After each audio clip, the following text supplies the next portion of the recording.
जय यीशु की। मैं हूं प्रियंका डामोर और आप देख रहे हैं रेडियो वार्ता शीर्षक की हिंदी सर्विस। कलीसिया समाचार में आप सभी का स्वागत है। कलीसिया समाचारों में प्रमुख हैं। कार्डिनल फेरल ने कहा, कलीसिया मौलिक प्रशिक्षण में लोक धर्मियों की मदद करे। उड़ीसा के कैथलिक युवाओं ने भारतीय राष्ट्रपति से आदिवासी भूमि मामले में दखल देने का आग्रह किया।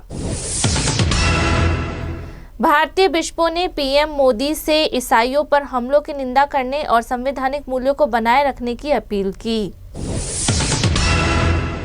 मणिपुर में विश्वासघातियों के सरकार में शामिल होने के विरोध में जनजातियों ने किया प्रदर्शन, फिर हुई हिंसा। सद्भाव सम्मेलन का समापन अंतर धार्मिक शांति और कर्म में विश्वास के लिए नए सिरे से आह्वान के साथ हुआ। मुंबई के लॉ प्रोफेसर और संवैधानिक विशेषज्ञ ने सद्भाव सम्मेलन में कहा कि धार्मिक स्वतंत्रता पूरी तरह से आजाद नहीं है। मोकामा में होने वाले अवर लेडी ऑफ डिवाइन ग्रेस के पर्व में लाखों तीर्थयात्री शामिल हुए। रिसर्च पेपर में लैटिन टीआर्स को आस्था और नैतिक नवीनीकरण के साधन के रूप में उजागर किया गया। कैथलिक कलीसिया का नेतृत्व करने के लिए पहले दलित कार्डिनल चुने गए।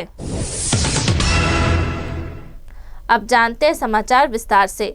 कार्डिनल फेरल ने कहा, कलीसिया मौलिक प्रशिक्षण में लोकधर्मी की मदद करे। लोकधर्मी परिवार एवं जीवन के लिए गठित विभाग के अध्यक्ष कार्डिनल केविन जे फेरल ने कहा है कि स्थानीय कलीसिया को चाहिए कि वह मौलिक प्रशिक्षण में लोकधर्मियों की मदद करे। कार्डिनल केविन जे फेरल ने 4 जनवरी को लोकधर्मी परिवार एवं जीवन के लिए गठित विभाग की आम सभा का उद्घाटन किया तथा स्थानीय कलीसियाओं से अपील की कि वे लोकधर्मी को बुनियादी प्रशिक्षण पाने में मदद करे और उम्मीद जताई कि वे विश्व सभा यीशु से मिलने का असली अनुभव होगी। बुधवार को कार्डिनल के जे फेरल को लोकधर्मी परिवार और जीवन के लिए गठित विभाग के प्रीफेक्ट है रोम स्थित जेसुइट मुख्यालय में 4 से 6 फरवरी तक आयोजित विभाग की तीसरी आम सभा की शुरुआत करते हुए इस बात पर जोर दिया। उड़ीसा के कैथलिक युवाओं ने भारतीय राष्ट्रपति से आदिवासी भूमि में दखल देने का आग्रह किया। उड़ीसा के कैथलिक युवाओं ने राष्ट्रपति द्रौपदी मुर्मू से उन लंबे समय से चले आ रहे आदिवासी भूमि विवाद में दखल देने की अपील की है जिसमें बड़े औद्योगिक प्रोजेक्ट शामिल है और जिनसे आदिवासी समुदाय प्रभावित हुए हैं। भुवनेश्वर से लगभग 400 किलोमीटर दूर सुंदरगढ़ जिले के एक प्रमुख औद्योगिक शहर राजगंगापुर की कैथलिक युवा प्रतिनिधि शिल्पा एक्का ने कहा, हम आपसे विनम्र निवेदन करते हैं कि आप सुंदरगढ़ उड़ीसा के आदिवासी लोगों के साथ खड़े हो और उनकी देखभाल करें। भारत लिमिटेड DCBL द्वारा आदिवासी जमीनों पर कब्जा और अन्य क्षेत्रों में इसी तरह के कॉरपोरेटिव गतिविधियों ने हमारे लोगों को बहुत ज्यादा परेशानी में डाल दिया है। भारतीय बिशपों ने पीएम मोदी से ईसाइयों पर हमलों की निंदा करने और संवैधानिक मूल्यों को बनाए रखने की अपील की। Catholic bishop conference of India CBCI ने प्रधानमंत्री नरेंद्र मोदी से ईसाइयों और पूजा स्थलों पर हमलों की कड़ी निंदा करने और भारत के संवैधानिक मूल्यों के अनुसार धार्मिक अल्पसंख्यकों की सुरक्षा सुनिश्चित करने की अपील की है। 37वीं CBCI जनरल बॉडी मीटिंग से पहले बेंगलोर में एक प्रेस कॉन्फ्रेंस को संबोधित करते हुए CBCI अध्यक्ष आर्च बिशप एंड्रयूज ने कहा कि सरकार की संवैधानिक जिम्मेदारियां है कि वे धार्मिक अल्पसंख्यकों सहित सभी नागरिकों के मौलिक अधिकारों की रक्षा करे। आर्च बिशप एंड्रयूज ने कहा, सरकार का कर्तव्य है कि वह धार्मिक अल्पसंख्यकों के अधिकारों की रक्षा करे। जब भी ईसाइयों पर हमला होता है, हम अधिकारियों का ध्यान आकर्षित करते हैं। इन मुद्दों को हमारी क्रिसमस बैठकों के दौरान भी उठाया गया था। मणिपुर में विश्वासघातियों के सरकार में शामिल होने के विरोध में जनजातियों ने किया प्रदर्शन, फिर हुई हिंसा। मणिपुर में मुख्य रूप से ईसाई कुकीजो समुदाय के सदस्यों द्वारा अपने 3 विधायकों की नई बनी राज्य सरकार में शामिल होने के फैसले के विरोध के बाद ताज़ा हिंसा भड़क उठी है, जिससे लगभग 1 साल से चला रहे केंद्र सरकार का शासन खत्म हो गया। स्थानीय सूत्रों के अनुसार 5 फरवरी को चुराचांदपुर जिले में जो कुकीजो समुदाय का गढ़ है, प्रदर्शनकारियों और सुरक्षा कर्मियों के बीच झड़प में कम से कम 5 लोग मामूली रूप से घायल हो गए। यह अशांति 4 फरवरी को नई सरकार के शपथ ग्रहण के बाद हुई। 10 कुकीजो विधायकों में से 3 नेमचा किपगेन, ML खोटके और नंगू सुंगलर सनाटे के सरकार को समर्थन दिया। किपगेन को उप मुख्यमंत्री बनाया गया। समुदाय के नेताओं ने कहा कि तीनों विधायकों ने जनजातियों की सर्वोच्च संस्था के 30 दिसंबर के निर्देश का उल्लंघन किया, जिसमें कुकीजो विधायकों को किसी भी सरकार में शामिल न होने का निर्देश दिया गया था। क्योंकि राज्य नेतृत्व पर भरोसा खत्म हो गया था। सद्भाव सम्मेलन का समापन अंतरधार्मिक शांति और कर्म में विश्वास के लिए नए सिरे से आह्वान के साथ हुआ। सोसाइटी ऑफ पिलर के सद्भाव सम्मेलन का चौथा संस्करण 7 फरवरी को गोवा में पिलर पिलग्रिम सेंटर में संपन्न हुआ, जिसमें अंतरधार्मिक समझ, साझा जिम्मेदारी और शांति को बढ़ावा देने में विश्वास के व्यवहारिक अभ्यास के लिए एक मजबूत और एकजुट आह्वान किया गया। 6 से 7 फरवरी को 2 दिनों तक चले इस सम्मेलन का विषय शांति के लिए एक साथ कर्म में विश्वास था, जिसमें ऐसी दुनिया में संवाद और सहयोग की तत्काल आवश्यकता पर जोर दिया गया जो तेजी से विभाजन और संघर्ष से चिन्हित हो रही है। मुंबई के लॉ प्रोफेसर और संवैधानिक विशेषज्ञ ने सद्भाव सम्मेलन में कहा कि धार्मिक स्वतंत्रता पूरी तरह से आज़ाद नहीं है।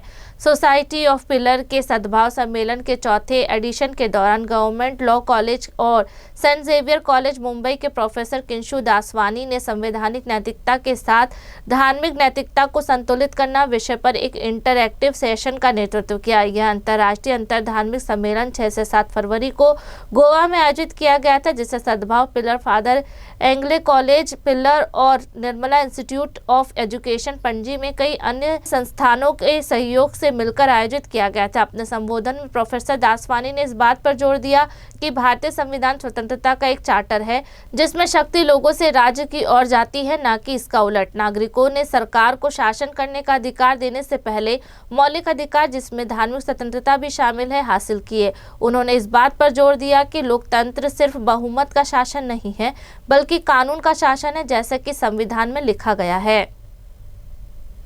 मोकामा में होने वाले अवर लेडी ऑफ डिवाइन ग्रेस के पर्व में लाखों तीर्थयात्री शामिल हुए। बिहार में मोकामा में अवर लेडी ऑफ डिवाइन ग्रेस के माइनर बेसिलिका का सालाना पर्व 1 फरवरी को बहुत श्रद्धा और भक्ति के साथ मनाया गया। इस कार्यक्रम में बिहार और पड़ोसी राज्यों से लाखों तीर्थयात्री शामिल हुए। पवित्र यूक्रिस्ट की अध्यक्षता पटना के आर्चबिशप सेबेस्टियन कुलुपुरा ने की और रायगंज के बिशप एलोशियस टिग्ना ने आर्चडायसिस और पड़ोसी डायसिस के कई अन्य पुरोहित के साथ मिलकर इसे संपन्न किया। अपने उपदेश में आर्चबिशप कुलुपुरा ने ईसाई जीवन को एक तीर्थयात्री के रूप में बताया। तीर्थयात्री की तुलना पहाड़ पर चढ़ने वालों से की, जो अपने लक्ष्य तक पहुंचने के लिए मार्गदर्शन और सहारे पर निर्भर रहते हैं। उन्होंने मरियम को एक निरंतर साथी और मददगार के रूप में प्रस्तुत किया, जो विश्वास पूर्वक अपने बच्चों को यीशु तक ले जाती है। मरियम की मातृत्व भूमिका पर जोर देते हुए आर्चबिशप ने उन्हें दुख और नुकसान से बोझिल लोगों के लिए एक शरण बताया। रिसर्च पेपर में लेटेंट थिएटर्स को आस्था और नैतिक नवीनीकरण के साधन के रूप में उजागर किया गया। गोवा समाज में आस्था को बढ़ावा देने, संघर्षों को सुलझाने और नैतिक मूल्यों को मजबूत करने में लेटेंट थिएटर्स की भूमिका पर एक रिसर्च पेपर पिलर सोसाइटी के सद्भाव सम्मेलन 2026 में प्रस्तुत किया गया, जो 6 से 7 फरवरी को शांति के लिए एक साथ कर्म में आस्था विषय पर आयोजित एक अंतर्राष्ट्रीय अंतरधार्मिक सम्मेलन था। थिएटर गोवा में लोकप्रिय संगीत थिएटर का एक रूप है, जो मुख्य रूप से स्थानीय भाषा कोंकणी में किया जाता है।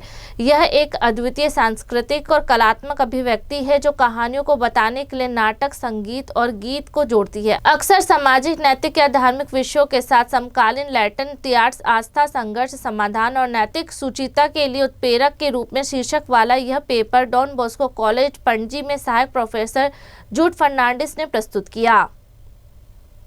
कैथलिक कलीसिया का नेतृत्व करने के लिए पहले दलित कार्डिनल चुने गए। 7 फरवरी को इतिहास रचा गया जब Catholic bishop conference of India के हैदराबाद के आर्च बिशप कार्डिनल एंथनी पूला को 2 साल के कार्यकाल के लिए अपना अध्यक्ष चुना। 64 वर्षीय कार्डिनल भारत के लगभग 20 मिलियन कैथलिकों का नेतृत्व करने वाले पहले दलित धर्माधिकारी हैं। इससे पहले 2004 से 2008 के दौरान भारत के कैथलिक कलीसिया के नेता रांची के आर्च बिशप कार्डिनल टेलेस्फोर्ड पी टोपो थे, जो एक आदिवासी थे। कार्डिनल पूला त्रिचूर के आर्च बिशप एंड्रू तड़त की जगह लेंगे, जिन्होंने पिछले 4 सालों तक यह पद संभाला था। यह चुनाव बेंगलोर में सेंट जॉन मेडिकल कॉलेज में कॉन्फ्रेंस के चल रहे द्वितीय वर्षीय पूर्ण सत्र के दौरान हुआ। इसी के साथ कलीसिया समाचार समाप्त हुए। अगली बार फिर मुलाकात होगी नई खबरों के साथ। नमस्कार। रेडियो वेरितास एशिया आपके लिए लेकर आए हैं RVA mobile app. RVA mobile app पर हमारे विभिन्न प्रकार के कार्यक्रमों का लाभ लें, हमसे जुड़े और एशियाई ईसाईयत की आवाज का हिस्सा बने। आज ही ऐप स्टोर एवं प्ले स्टोर से RVA मोबाइल ऐप डाउनलोड करें।